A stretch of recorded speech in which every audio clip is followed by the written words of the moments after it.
અમે 40 વર્ષ ત્યાં રહી. 40 વર્ષ ત્યાં રહીને તો અમને ઓછી તારા પાડવા આવ્યા.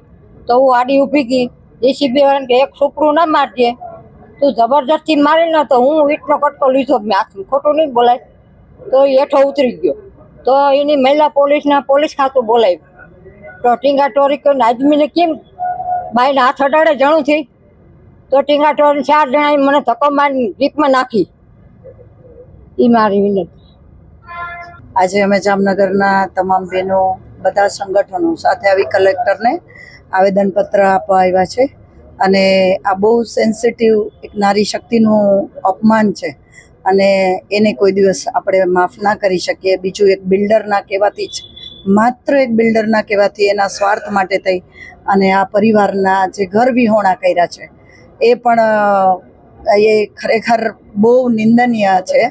અને આજે આખું ગુજરાતના જેટલા સોશિયલ મીડિયા ઉપર હોય એ બધા ન્યૂઝ જોઈને સતત દુઃખી છે. નારી શક્તિને આવી રીતે કોઈ પુરુષો આવી રીતે એને ટીંગાટોળી કરીને લઈ જાય એ આ ગુજરાતની, આખી ગુજરાતના અસ્મિતાનું અપમાન છે. ગુજરાતના સમાજનું અપમાન અમે માનીએ છીએ.